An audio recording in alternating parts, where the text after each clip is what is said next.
What's the point of gradient descent?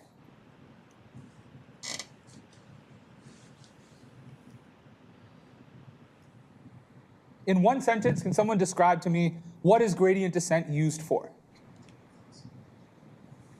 What do you do with it? Yeah. Like trying to find the global minimum? Yeah, all you are trying to do with gradient descent is minimize a function.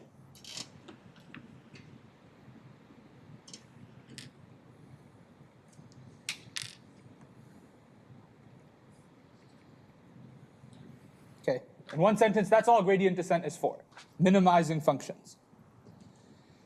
In last class, we started thinking about an example that looked like this. You know what? Just to really drive home the point here, let me make the example a little more confusing looking. Here is a function with multiple local minimums, 3 of them, and a global minimum, okay? And this is maybe a degree 10 polynomial or something like that, okay? It has a derivative, and I'm calling it a derivative because this is a scalar-to-scalar function, the type that you were familiar with before this class. It has a derivative, which at any input will tell me the rate of change of the function at that point. But its derivative will be too complicated for me to solve for where it is equal to 0 exactly. Okay? That's the mindset I want you to have. We're thinking of functions whose gradients, more generally, you can calculate, but you can't solve for where they're equal to 0. It's just too hard to do it mathematically. And I'm not saying too hard in that like we're not good enough at math. I more mean like it just can't be done on paper. So we need to do something else. So the setting is, imagine this function's derivative exists, but you can't find where it's equal to 0, but you can calculate its derivative at as many input points as you would like. Okay? And the question is, using the ability to calculate its derivative wherever you want, how do you estimate where the bottom is?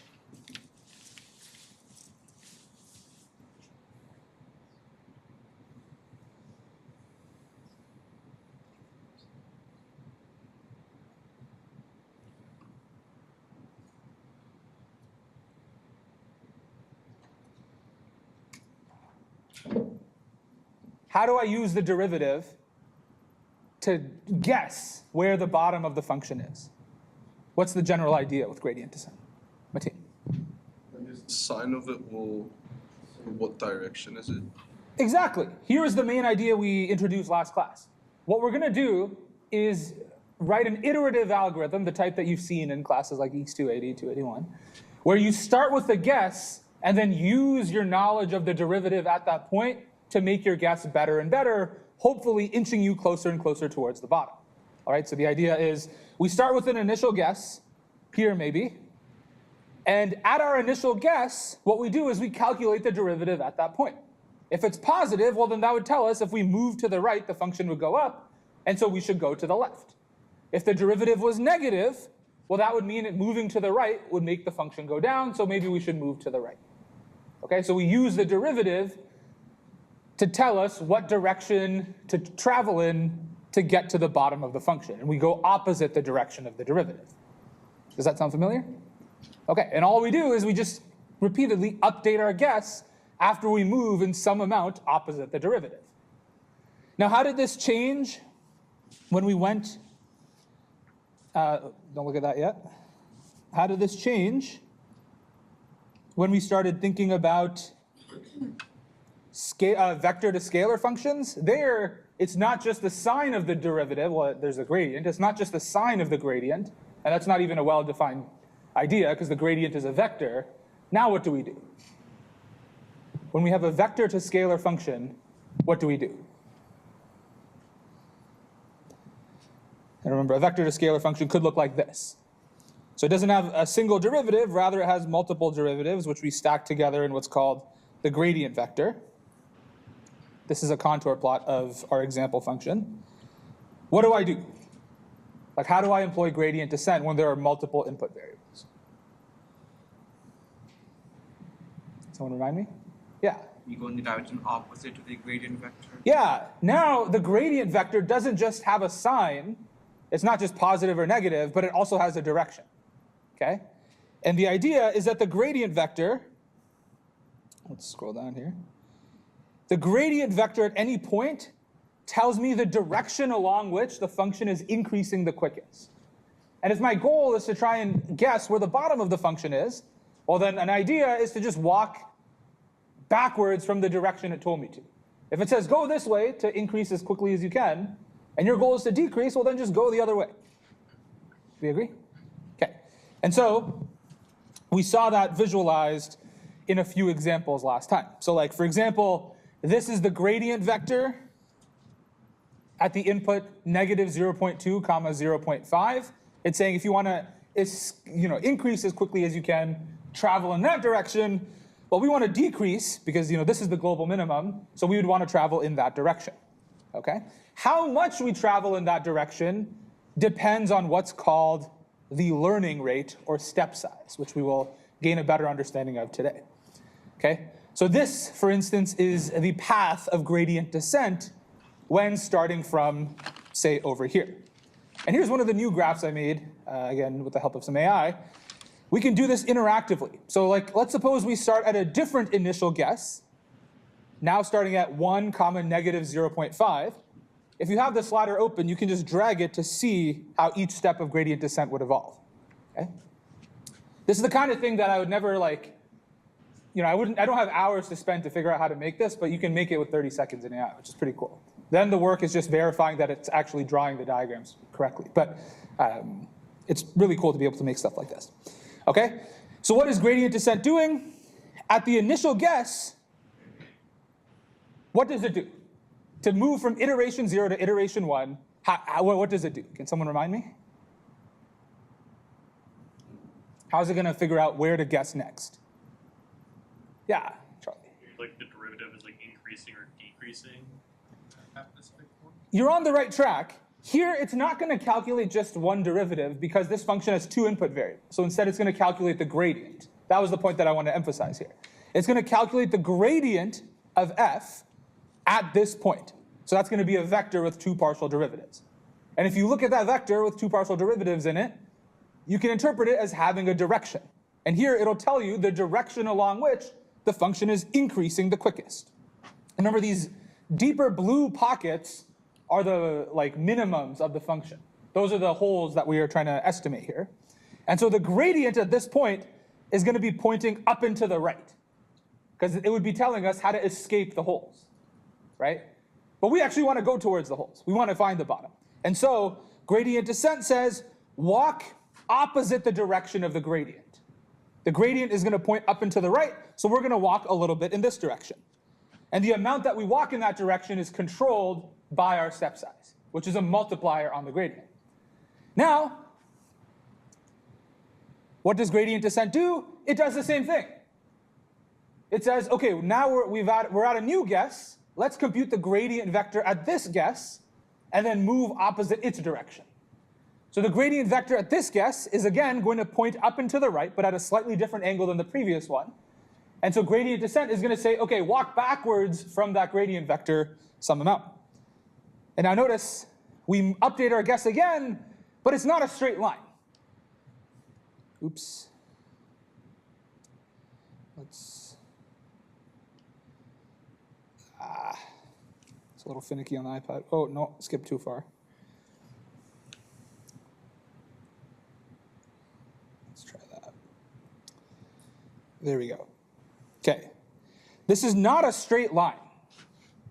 Why is it not a straight line?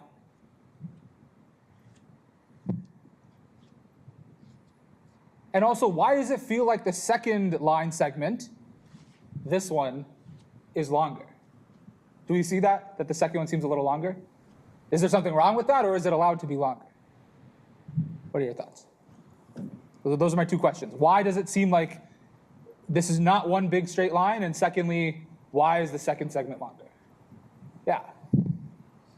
I think because there's a dimension factor that I think the longer line has more height, so it has to travel more. Okay, I see your theory, which is that this is, I think what you're saying is that this may be misleading in that there's actually a third dimension that's not being plotted here. Yeah, because it's a contour plot. That is true, that is true. And the height is different, I guess. So I see what you're getting at, but that's not entirely true here, actually. This line actually is longer, and the angle is actually different. Why? Yeah. Maybe the gradient was longer for the second sample? Yeah, the gradient vector is new each time you update your guess, and it can be longer or shorter than the old one, and it can point in a different direction. At each guess, the gradient is unrelated to the old gradient. Okay? The hope is that the gradient vectors get shorter and shorter and eventually get close to the zero vector, because in this minimum, the gradient is the zero vector. Right? Really what we are trying to do is estimate where is the gradient equal to the zero vector. We just can't do that by solving a closed form formula, which is why we're doing all of this guesswork. Right? And so the gradient vector is allowed to be different at each iteration. And here, it's longer. Why is that? Why is this gradient vector, or a scaled version of it, rather, that's the wrong question. Why did our iteration 2 change more from iteration 1 than 1 changed from 0? Like, why is this length longer than this one? It's true that the gradient here was longer than the gradient here, but why? Why did we change more on the second iteration? Yeah, Grant. Because I think at the first one, you're kind of closer to that, like, I guess, like, local min, so it kind of, like, approaches, or local max, sorry, so it kind of approaches, like, a flat line, like a... Yeah. And once you get further down, it's, like, the direction of steepest increase is, like, greater, I guess, because you're further away from that, like, peak. So, Exactly. If we look where this would have been in the 3D graph, up here, that's a different path, so let's not show that one. Over here, once we slide down a little further, the gradient gets steeper. Okay? Which means our guess will update by a little more if we're moving by a scalar multiple of the new gradient. Okay? But then, as we get closer and closer to the local minimum, like we should expect to jump by more, and more, but then when we get really close, we should expect to jump by less, because then the gradient gets smaller. Right? So if we start off in this like relatively flat region, gradient gets steeper, steeper, steeper, steeper, and then shallower. Okay? So let's return to our animation with that understanding. Now, we go to iteration 3, it jumps by a similar amount. Iteration 4, now it's jumping by smaller amounts, and it's for that reason that I just stated, which is that we're getting closer and closer to having a gradient vector that is the zero vector, and so our updates are not differing much from iteration to iteration. Okay? Now, did gradient descent find what we wanted it to find here? Remember, all of this is meant to be a guessing game to find where is the bottom of the function. Educated guessing is all this is doing. But did it do this correctly here? No, I'm seeing no's. Why did it not do it correctly? Yeah. Yeah, it's a local minimum. Okay? The issue is that anytime we have a local minimum, this could happen. All right? Now, what do we do in practice? I mean, the nice theoretical answer is that it would be nice if we just use gradient descent on functions that don't have local minimums. Okay? And it turns out that for linear regression, the loss surface, that is the graph of mean squared error, doesn't have any local minimums. Okay? So wherever it converges is fine. But in practice, with large language models with billions of parameters, they're using gradient descent too. Okay? So when you hear about NVIDIA, being valued $3 trillion, or all of these companies spending billions of dollars to train their AI systems, all they're doing is gradient descent. Okay? But in those models, the graphs of mean squared error, or mean whatever loss function they're using, firstly, they're in R a billion or R a trillion, so you can't visualize them, but they have lots of local minimums. Okay? It's just something that actually happens in practice. And so an area of research in machine learning is how do we modify gradient descent so that it can escape local minimums. Okay? And that's a thing that you will study in future classes. Okay? One intuitive idea that you'll see if you take EECS 445 is an idea called momentum. Okay, which kind of looks like if you were to roll a ball from up here in the physical world, it wouldn't just stop here because it would have some momentum and it may keep rolling up again, and then maybe hopefully eventually converge on the lowest valley it can find. Okay, so momentum is one idea that works here. And there's another idea that is used in practice that if we have time, we will talk about this a little later. Okay, but do we have some intuition for how gradient descent works? Yes. Can you use multiple gradient descents on the same graph? Your question is, could we do gradient descent multiple times on the same graph? Or at different points? Yeah, and that's also an idea that we use in practice, and that's sort of what we did here. Like here, I visualized it starting with an initial guess of negative 1.5 comma negative 1, and here it happened to work. Here I initialized it somewhere else, and it happened to not work. Now, these are obviously examples I made up for the purposes of putting them in this class. In practice, I wouldn't be able to graph the actual function, right? If the function had any more than 2 input variables, then I couldn't do this, right? And so what you could do is just run gradient descent several times with lots of different randomly selected initial guesses and just see which one makes the function output as low as possible, okay? Because even though you can't graph the function, you can still figure out, okay, if I plug in this x into the f, what is the output? Okay, and then if we all run gradient descent with different initial guesses, and we all get different lowest outputs, well then some of us are trapped in local minimums, and some of us may have found the global minimum. Okay, so yeah, that is indeed an idea that works. Cool. Okay, so what I want to do, now that we have some visual intuition for what's going on here, is work through how the update rule actually works, and then have you do an example of doing one step of gradient descent on paper on your own. Okay? So let's write this out.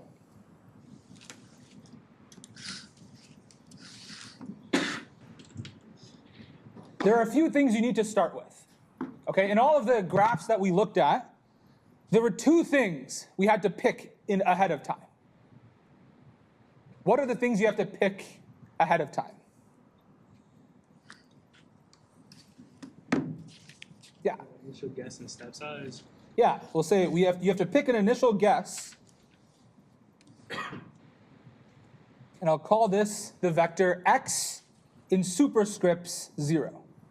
I know we're running out of notation here because sometimes a subscript means one thing, sometimes a superscript means another thing. But here, superscript with a number in parentheses is going to refer to which guess of the algorithm we're on, or which iteration we are on. Okay? So we need an initial guess and a step size alpha. And sometimes this is also called a learning rate.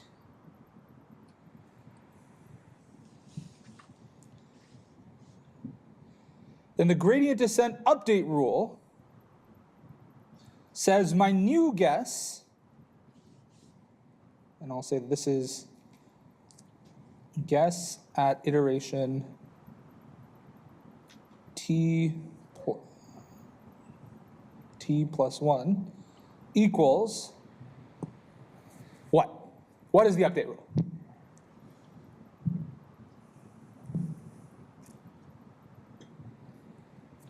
Step size times the gradient at the previous guess.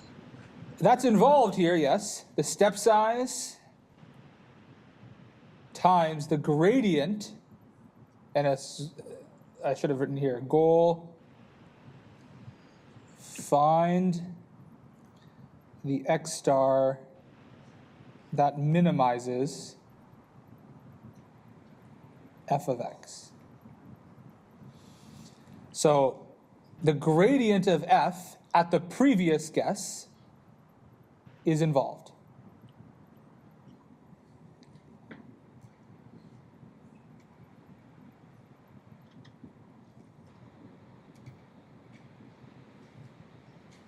But this is not the entirety of the update rule, and I've left some space here.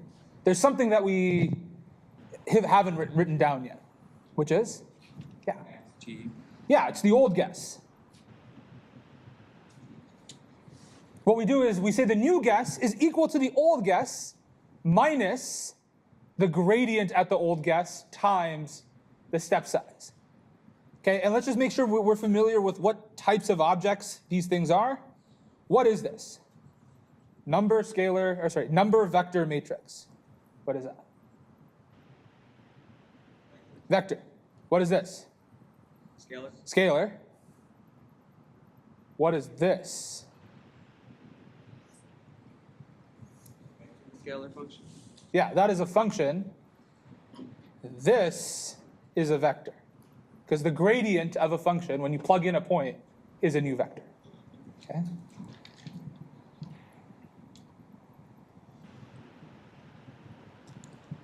And also, note that your step size, alpha, needs to be greater than 0. Because if it were negative, well, then you would be adding to the old guess, which means you'd be traveling in the direction of the gradient, which means you'd be going up the curve. Okay? And our goal here is to minimize a function. There is a thing called gradient ascent, which is if you wanted to maximize a function, what would you do? And you just put a plus sign instead of a minus sign. Okay? But we're in the business of minimizing functions. So the idea here is we travel opposite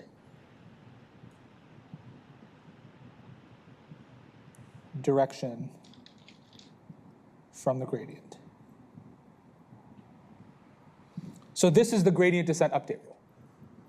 Isaac. So is the function like the mean squared error of the entire training data set, or just for one? Good question. So right here, I've posed gradient descent as if f is just some arbitrary function, which we haven't put much thought into. Okay, and even the next activity you're going to work on is f is just some random function. Okay, but as you're alluding to, gradient descent is only ever actually used on functions who return the average of a loss function. That is, functions that if you minimize them, you would find optimal model parameters. And there, f would be, yeah, mean squared error on the entire training data set, as we will see in just a little bit. Good. So this is the gradient descent update rule. All right. Now, this doesn't say when to stop updating, because at some point, we got to call it quits, right? How do we know if we've converged? Yeah. Well, won't the gradient like keep getting smaller and smaller? Yeah, the idea is that the gradient vector, remember this is a vector, not a number, should get closer and closer to the 0 vector. And as the gradient gets closer and closer to the 0 vector, our guesses will stop changing very much. They will change only by very little, because we're saying change the guess by a scalar times something that's getting close to the 0 vector. So if I'm updating by something close to the 0 vector, I'm not updating by very much. Okay? So my gradient vector will slowly get closer and closer to the 0 vector, hopefully. And so ideally, I would just stop iterating once the gradient vector is exactly equal to the 0 vector. The issue is we live in a world in which math can be infinite, but computers can only do a finite amount of calculations, and it may take forever for the gradient to exactly be equal to 0. Plus, we have to deal with floating point error accumulation. All right? And so in practice, we don't say while gradient is not equal to 0, but we say while the norm of the gradient vector is greater than 0.001, or some small tolerance like that. Okay? So essentially, we keep updating our guesses until the norm, or the length of the gradient vector, is close enough to 0. Okay? So I'll say terminate when the norm of the gradient vector at my current guess is less than or equal to some tolerance.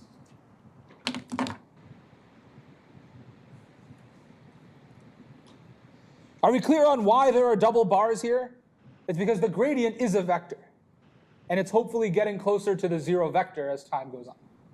It's not just a number. The double bars compute the length of the gradient vector. Okay, what questions do we have so far about the gradient descent update rule?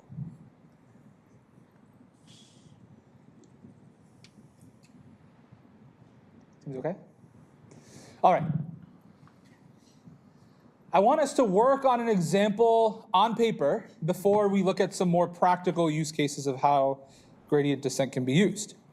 And so this is activity 1 in 8.3. Consider the function f of x, where x is in R2, where the output is equal to x1 minus 2 squared plus 2x1 minus x2 minus 3 squared. And I'll say given an initial guess of 0, 0, and a step size of 1/3, find the next guess. That is, do one iteration of gradient descent. And notice the first step, and perhaps the hardest step, is finding the gradient in the first place, because that's not given to you. You need to do that. Okay? So take a few minutes, run one iteration of gradient descent by hand on this function. Go for it.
The example we did earlier with the contour plots when we were stepping, that was just assuming the step size was 1, right? No, the step size was whatever it was in this line, like 0.15 or something like that.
Okay.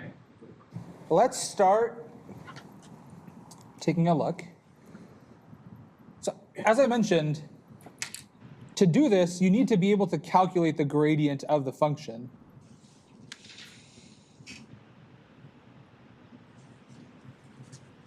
So let's do that.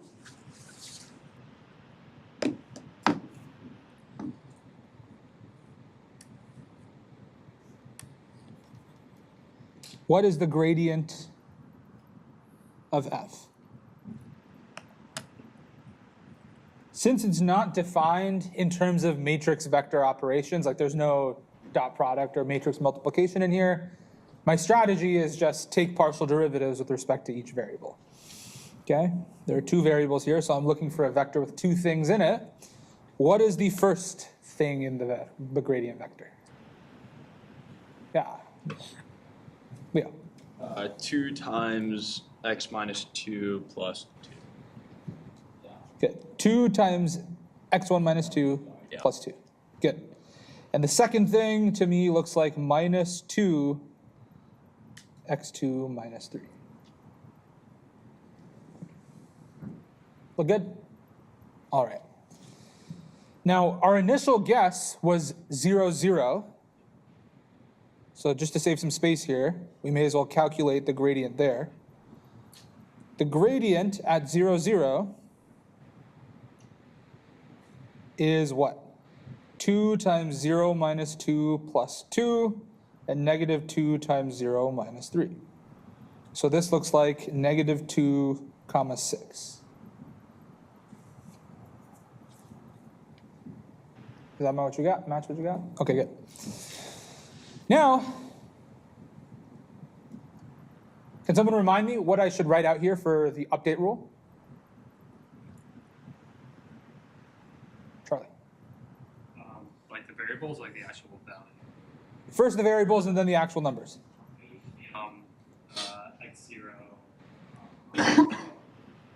step size times the gradient. Good. I'm looking for x0 minus the step size times the gradient evaluated at x0, which we now know is, well, we knew the initial guess, we had to be told that. The step size, that was also given to us.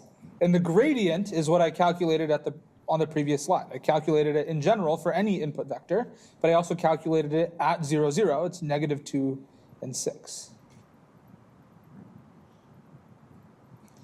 Evaluate that, and I think I get 2/3 comma negative 2. Okay? And now this is an iterative algorithm, so if I said find x2, you'd repeat this process. This would change to 2/3 comma negative 2. The 1/3 would be the same. And this gradient vector, how would I find it? It wouldn't be anything that's currently on the page. What would I make the gradient vector? Yeah.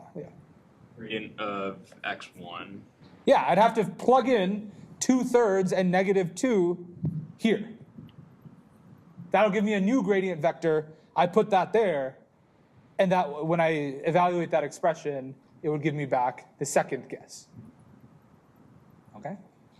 Now, one thing I want to emphasize, which came up from a student question, is the step size, all it is a multiplier on the gradient. So the step size here is 1/3, but all it's really doing is controlling how much to move in the direction of the gradient. Now, there's no rule that says the step size has to be less than 1 or greater than 1. Okay, it's very situational dependent. Right? If I multiply the entire function by 1/1,000,000,000, then the gradients would also be 1/1,000,000,000,000 smaller, so the step sizes would probably have to be bigger to converge at a sufficiently quick rate. Now, we saw this last class, but it's important enough for us to look at it again. Whether or not we converge depends on a few things. One, it depends on the existence of local maximums and minimums, local minimums. Like if there is a local minimum, gradient descent can get caught there, as we've seen. But also,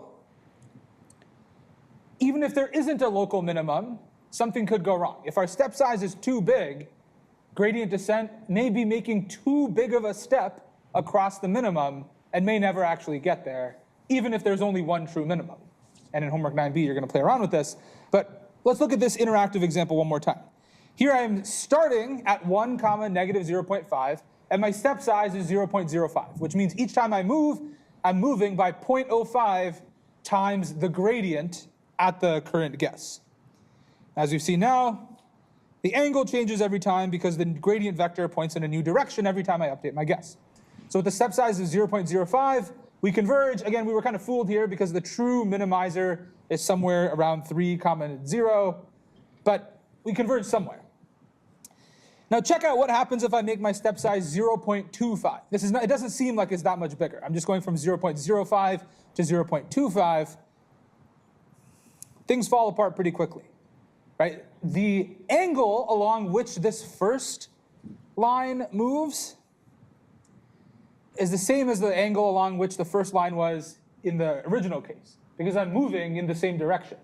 It's just that here I was moving by 0.05 times the gradient at the initial guess, and here I'm moving by 0.25. So this is the same line segment that we started with in the previous graph, it's just 5 times longer.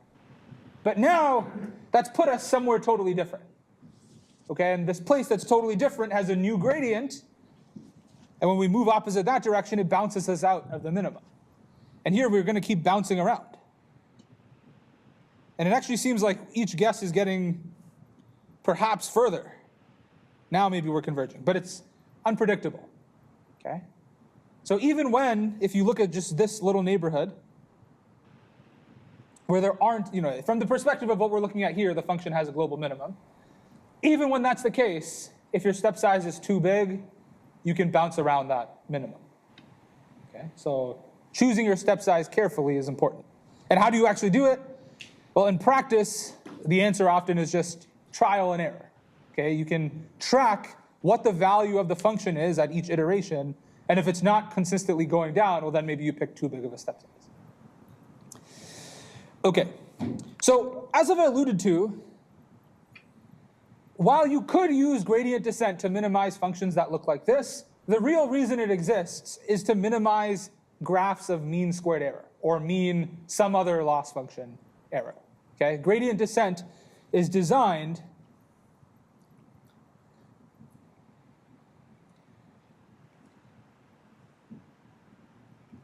not gradient desert.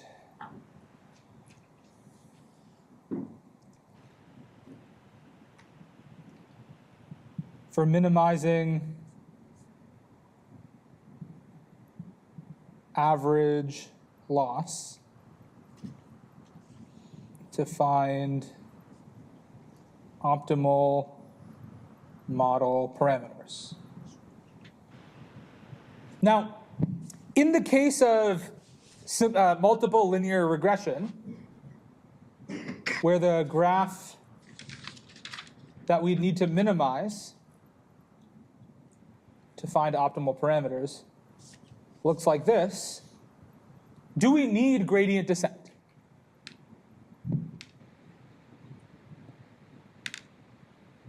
Is gradient descent needed to minimize this function?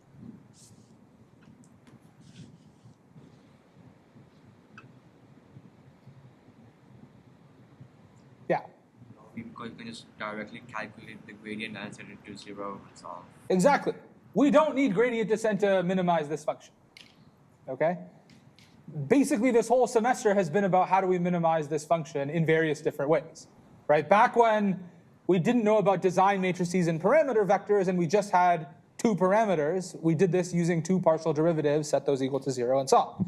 And then we spent a lot of time thinking about how to find the projection of y onto the column space of x. That also gave us a formula on paper for the optimal parameters.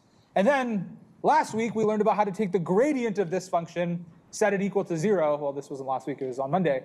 Take the gradient of this, set it equal to 0, and solve for the best w directly. So gradient descent is not needed for this. Okay? But you could still use gradient descent to minimize this function. And I'm curious, can you think of a reason why in practice one might still use gradient descent to find the optimal parameters here, even though you don't need it?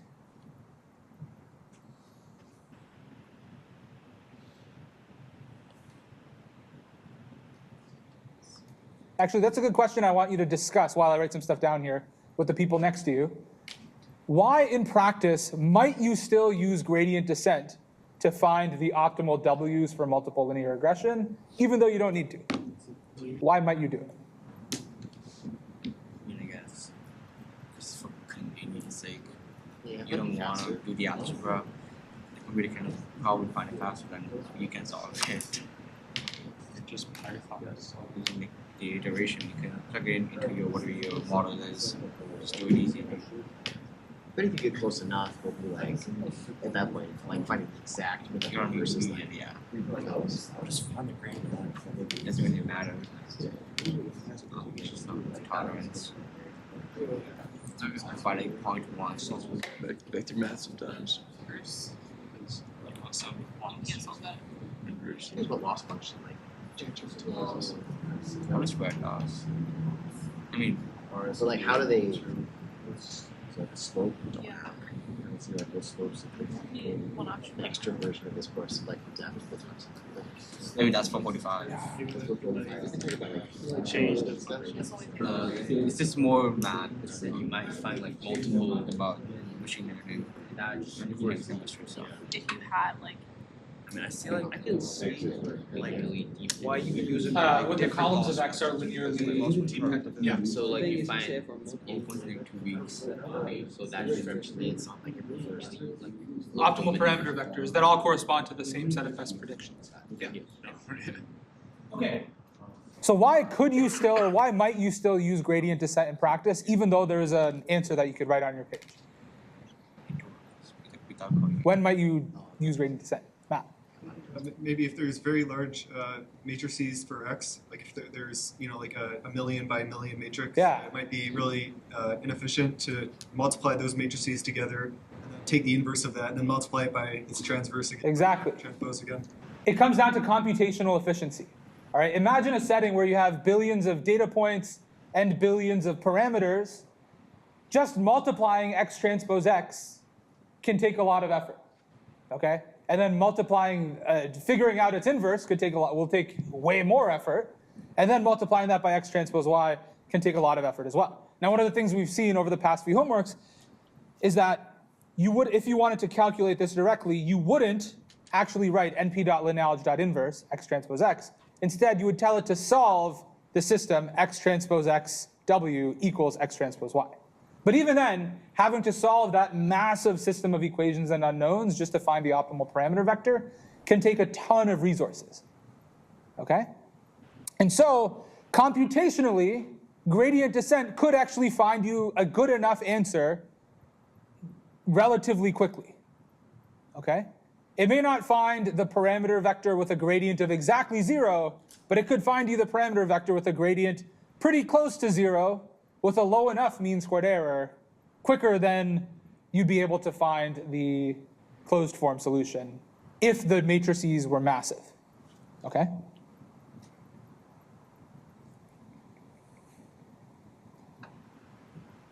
I'll write that down here.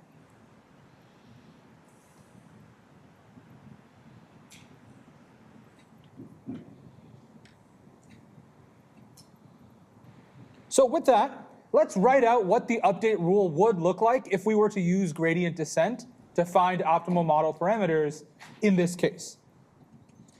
So what if we used gradient descent?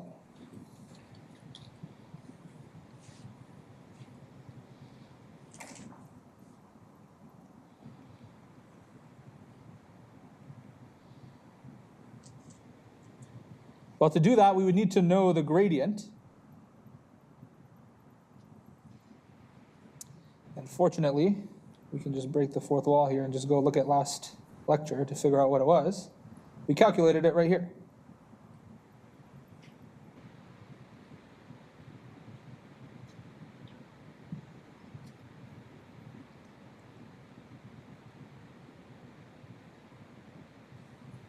Okay?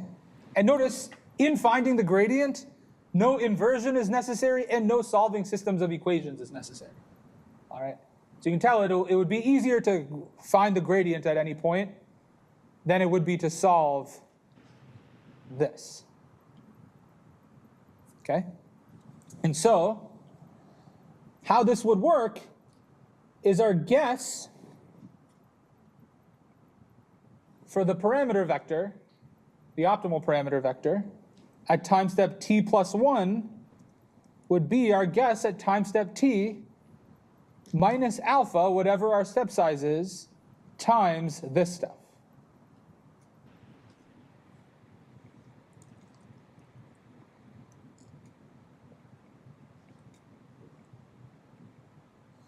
Okay? And the idea is if you just ran this repeatedly, eventually it would converge on the same optimal parameters that the closed form formula would also find. But maybe it's quicker to do this. Okay? In any small example, it would be easier to just find the closed form answer directly. But this is an option. Okay? And I'll write this here. Let's visualize.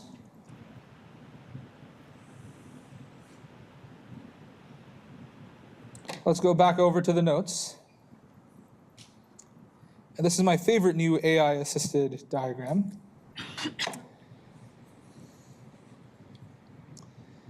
What I've done here first is I've written some code that uses gradient descent to find the optimal parameter vector, okay? Which is the relevant piece here. Everything else here is just logging to store information to create this visualization, okay? And the kind of thing you will do in homework 9b is print something like this out, okay? Because in general, the function you're minimizing, you can't visualize, all right? If you're doing simple linear regression, you can, because then the graph of mean squared error is in 3D. That's one of the first graphs we looked at this semester, where you have that bowl shape in 3D, where one axis is for the intercept, one axis is for the slope, and the third axis is for the mean squared error. So here we could visualize that, but in general, you can't visualize the graph of mean squared error or mean absolute error, because you'll have lots and lots and lots of parameters, okay? So the kind of thing you could do is every few iterations, here I'm printing this out every 500 iterations, so this is taking a long time to converge. What I've printed out is my parameter vector at my current guess, the mean squared error at my current guess, and the gradient vector. Not the gradient vector itself, but its norm at my current guess. Okay? There's a lot going on here. Maybe I'll zoom out and annotate a little. But what do we notice?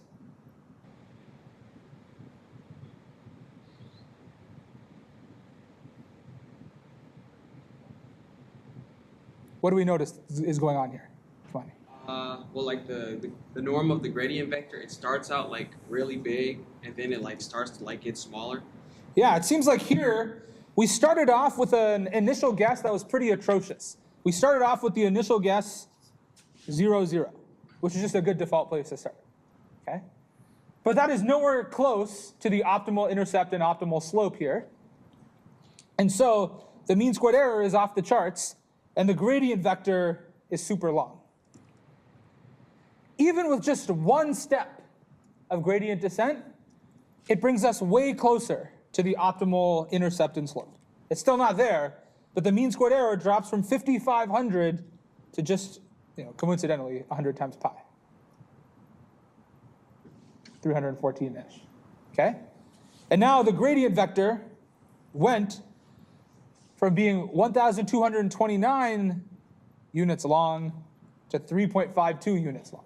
It's a massive improvement. I said this is one step. That was wrong. In one print of this log, this actually took 500 iterations. Okay? But our computers run at, several gigahertz. They can do lots of calculations per second. Okay? Over time, these numbers keep decreasing. And they're getting closer and closer to what? The numbers in the far right column, what are they getting closer to? Yeah. 0. Yeah, they're getting closer to 0 as we want them to, right? Because remember, the goal is to figure out where the gradient is 0. So I say these are approaching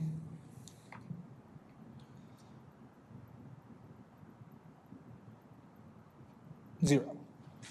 You can see you get most of the payoff early on in the process, and then every 500 iterations, the norm of the gradient vector is only dropping by 0.05. So we do a lot of the work early, and then to actually get to the right answer, it requires a lot of really small steps, which we see here. What else do we notice? What about in this second column? These numbers are getting smaller. What are they approaching? Not 0, but what are they approaching?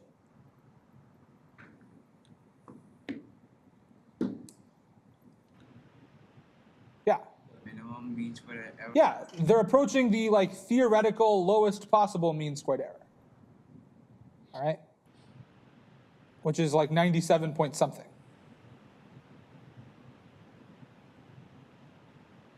So these are all going down.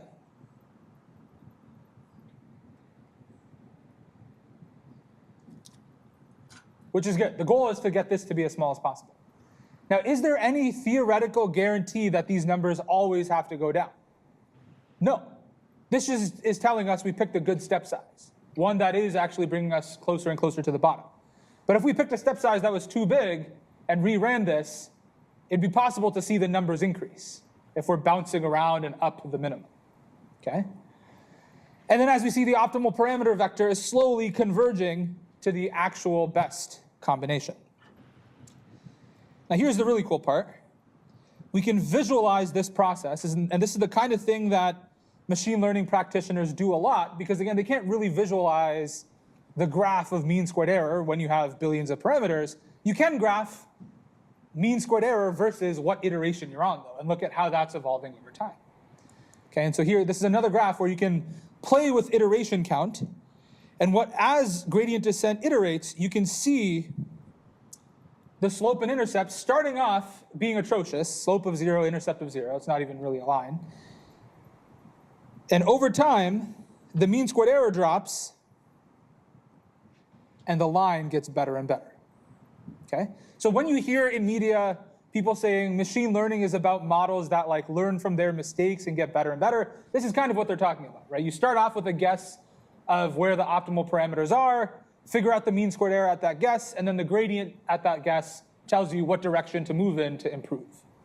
Okay? So when people say that the model is learning from its mistakes, they're talking about using gradient descent to find its parameters. We know that you can find parameters in special cases directly without needing to know about gradient descent, but gradient descent is the general purpose way that model parameters are found in practice. Okay. So questions with what's going on here? What questions do we have? Tony? Is it possible like the parameters that you got from linear descent, it's like a local minimum? Could gradient descent have found a local minimum here? That is possible, yes. In this specific example, it's not possible. And why is that? And so in general, it's possible gradient descent could find a local minimum combination of parameters that aren't truly the real best. That is possible. But here, it's not possible. Why is that?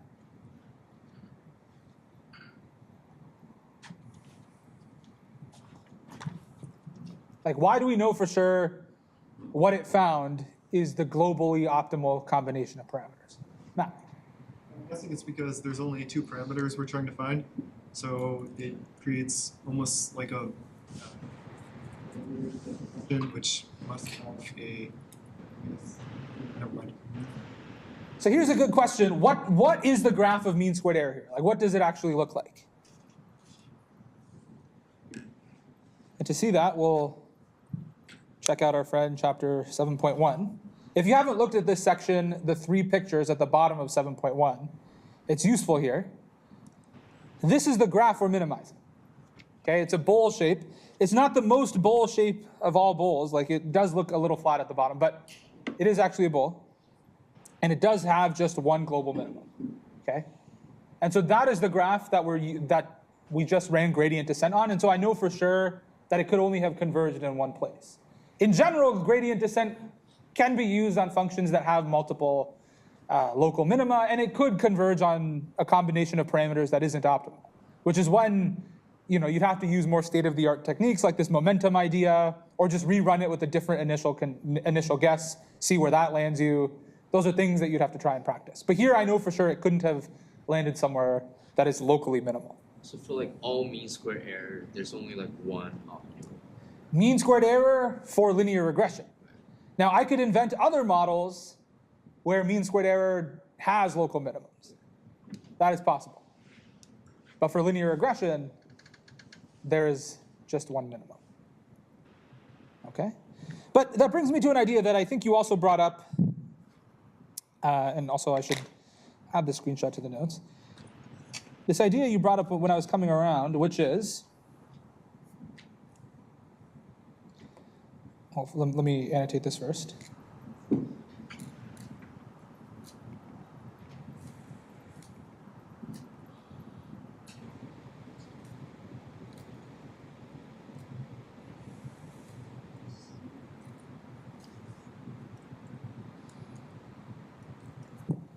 What if the graph of mean squared error didn't have just one unique minimum, but had multiple minimums, all of which have the lowest possible mean squared error? So I'm not saying it has a local minimum that isn't the global one. I'm saying what if it has multiple global minimums? In other words, what if the graph looks like this? This is a 2D version, but you can imagine what this would look like in 3D. A bowl with a flat bottom, okay? And so my question is, when would the graph of mean squared error look like this? Yeah? Like if the columns of the design matrix are linearly dependent. Excellent.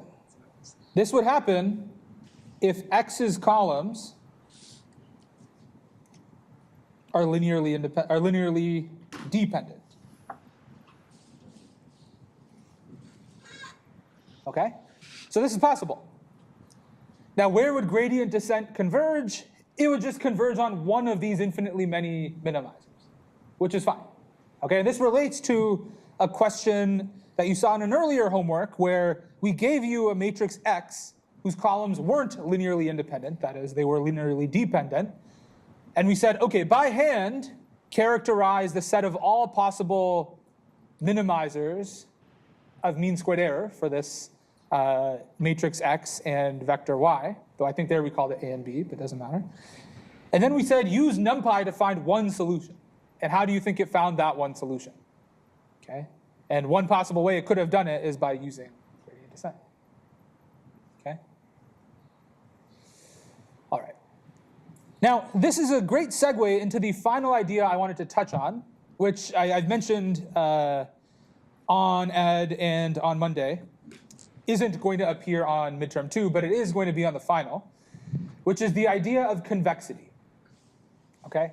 The long story short is that when we know a function is convex, we know for sure it doesn't have local minimums that are traps. That is, it doesn't have local minimums that are not the global minimum. Okay?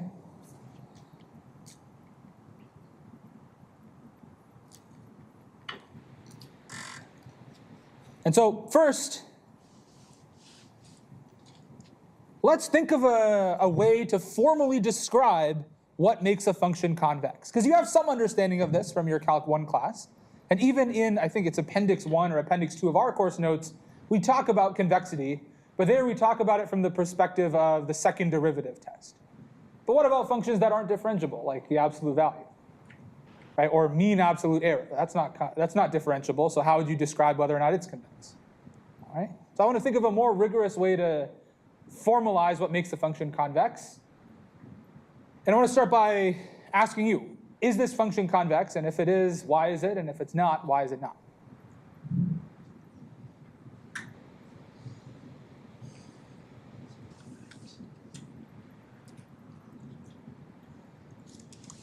Okay, discuss with the people near you for a minute. Is this function convex? And if it's not, can you think of little regions in which it is convex?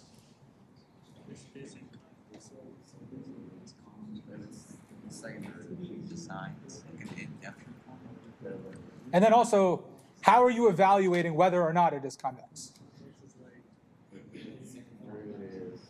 Changes signs. Second result, it's like increasing.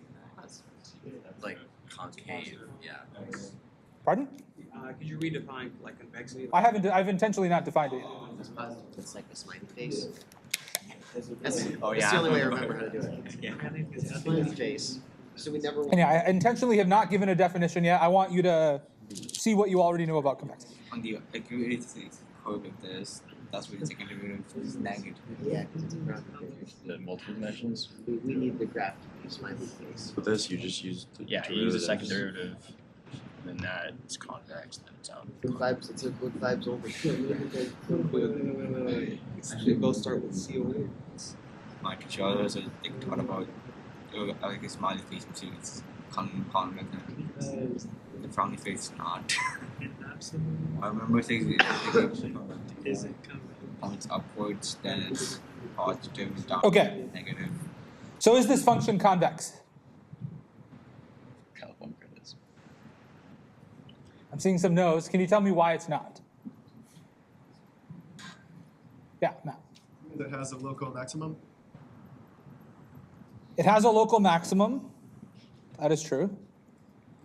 What else makes it not convex? Or how else did you reason about it not being convex? Yeah. There's a local min that's not the global min. Yeah, it has a local minimum that's not the global minimum.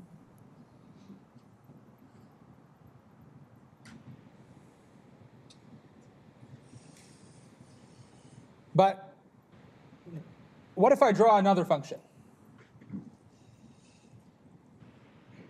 Is this convex? Like say this is the graph of f of x equals e to the x.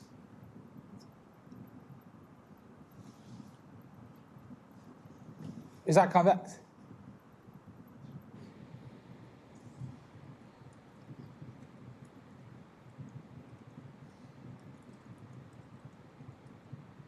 What I'm getting at here is that I want to think of a way of defining convexity that doesn't require there to be any local maximums or minimums. Those I want to be downstream effects of whatever the defining characteristic is. This function is convex. Okay? So is this one. Also, let me say yes. Here's a head scratcher. This is also convex.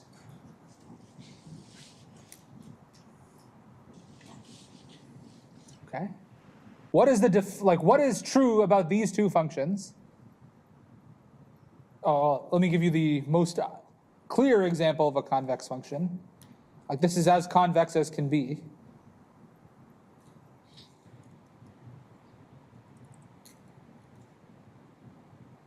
What is true about the examples that are convex?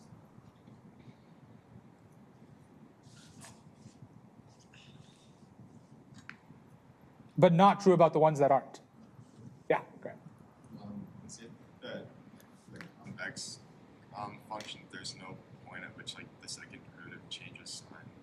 Okay, so one way of looking at it is that in these functions, the second derivative is always positive. That is true. Here, the second derivative is always equal to 2 or something like that. Here, it's always equal to, well, what is the second derivative here? 0. This is convex, so if we are coming up with a condition, it must be that the second derivative is never negative, not that it has to be positive. Here, the second derivative is always just e to the x, which is always positive. And here, sometimes it's positive, sometimes it's negative. Okay? But again, I want to think of a condition that doesn't require there to be derivatives in the first place. Like what if I redrew the function to look like this?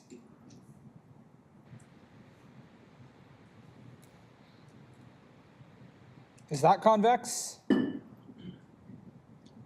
No.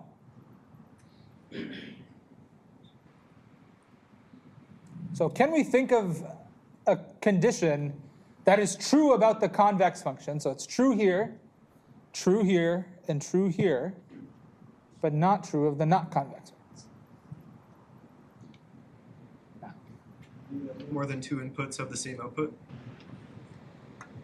No more than 2 inputs have the same output. I'd have to think about that more, but I think it would be hard to operationalize that in a proof or something. But I think you have the right idea.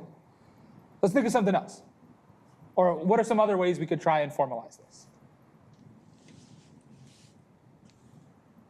Think visually.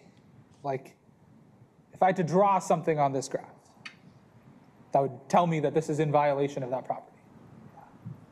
Like what he said, if you drew a line, it would only go through You're on the right track. Here's what I want to say. I'll say a function is convex if it is true that I can connect the dots between any 2 points and the line connecting them is always on or above the function. Okay, what is the name for a point, what is the name for the line that connects 2 points on a graph? It's called a secant line, okay? And so a function is convex if I can draw every possible secant line and they're all on or above the curve. So here for e to the x, any secant line I draw would be on or above the curve. Here, for 2x minus 3, you can see why I have the on in on or above.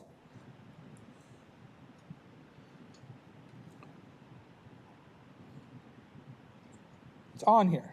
Here, any secant line I draw must be on or above. Okay, so this one is on. Or sorry, this one is above. This one is above.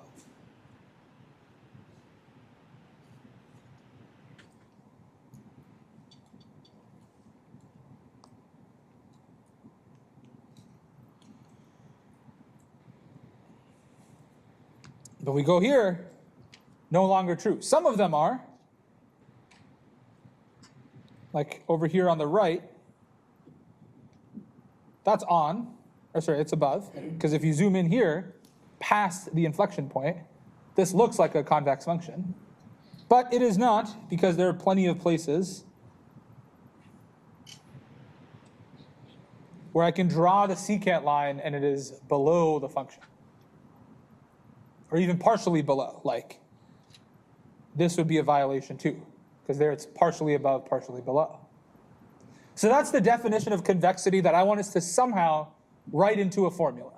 Because if I can write that into a formula, then I can use it to prove various other things. Like if a function is convex and has a local minimum, then that's also a global minimum. Or if a function is convex, then it can't have a local maximum. Those sorts of statements can be easily proved if I can just write out this formal definition of a function being convex using this intuition. And I think we can do it in 9 minutes. Here's the idea.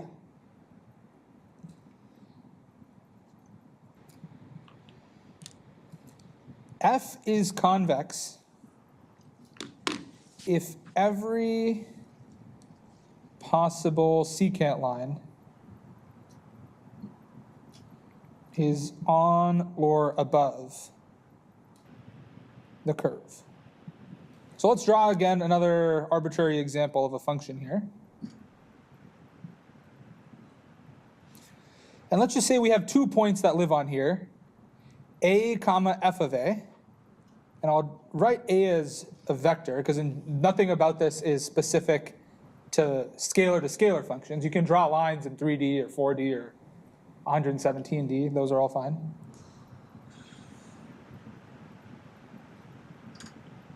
And b comma f of b. What I want to do is figure out how to write the equation of this line. How do I write the equation of this line? Okay.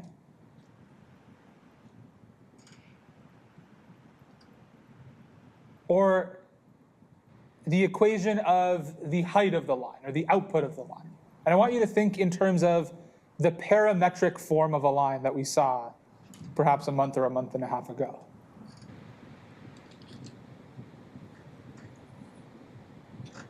I'd like to figure out a way to parameterize this line, or this line segment, such that if t equals 0, it returns f of a, and if t equals 1, it returns f of b. But if t equals something in between 0 and 1, well then it maybe lands here, or here, or here. See if you can find a way of writing an expression, maybe that's a function of t, that does exactly what I just said. Takes in a value of t. If it's 0, it returns f of a. If it's 1, it returns f of b. And if it's something in the middle, it returns something on this line between f of a and f of b. Think about that for a minute, and then we will take it up.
Return a 0. Yeah, I think. That's wrong.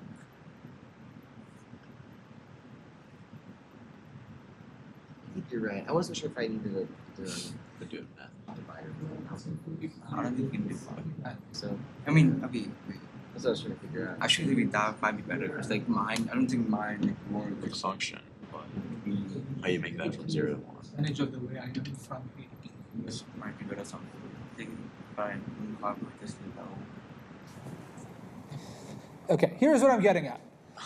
I want you to think of t as the percentage of the way I've traveled from a to b, or the proportion really. So if t is 0, I'm over there at a comma f of a, and if t is 1, I've made it all the way here.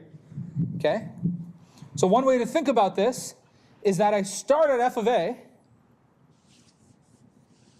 and then I travel t% of the way along their difference. Okay? And this matches the two conditions I wanted. If I plug in 0, this second piece, f of b minus f of a, gets multiplied by 0. And so I return just f of a. If I plug in 1, then the first f of a and the second f of a cancel. I'm left with just f of b. Okay? If I plug in something in the middle, I get f of a plus that amount in the middle added to f of a. So this is a like smooth line that sweeps from a comma f of a to b comma f of b. Okay, and if t equals 0.2, well then I'm at a point 20% of the way from a to b. Do we agree with that? Okay. Now, if I do a little bit of rearranging here, I can write this as something times f of a plus something times f of b. What are those somethings?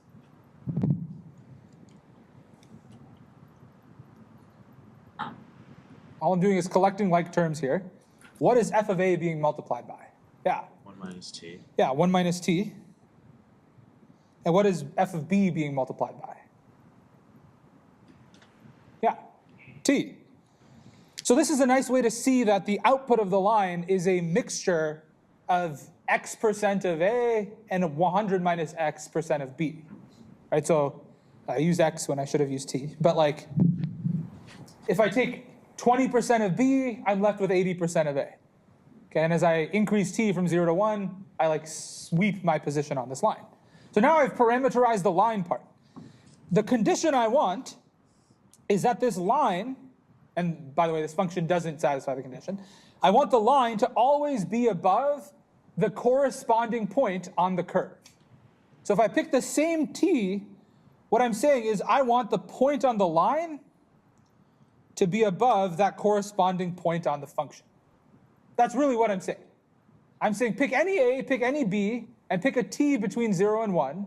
It's got to be the case that the point on that line that I'm currently investigating, which is determined by my value of t, is above the function if you pick that same value of t. All right, so like I want this point to be above this one. And I want this point to be above this one. Okay? I've already written out the line part. 1 minus t f of a plus t f of b, I want that to be greater than or equal to something. What do I want that to be greater than or equal to? So this is point on line between a f of a and b f of b. What do I want that to be greater than or equal to? Yeah. The function itself, good. It's going to be f of something big. And I know it's f of something because I've drawn a point on the function. What is that point on the function? Like, what is the input in here? Yeah.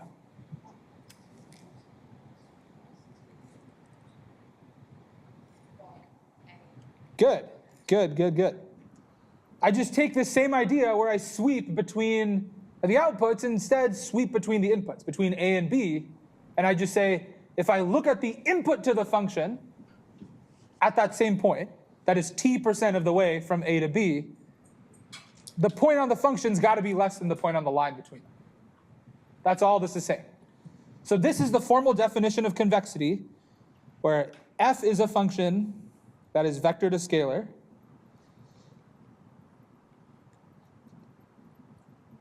And I'll say f is convex if for all x and y in its domain, and any t in the range 0 to 1, this inequality holds true. And this is the formal definition of convexity.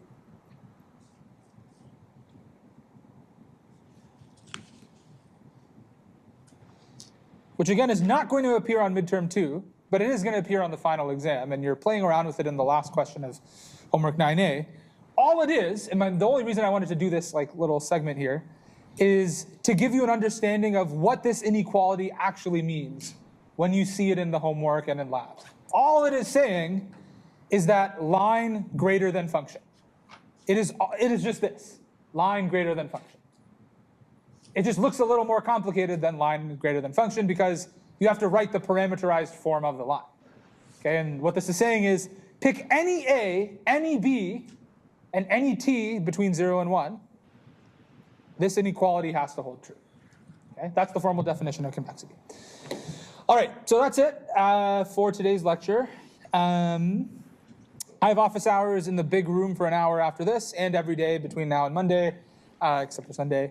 And yeah, if I don't see you in office hours, remember we have the mock exam on Friday.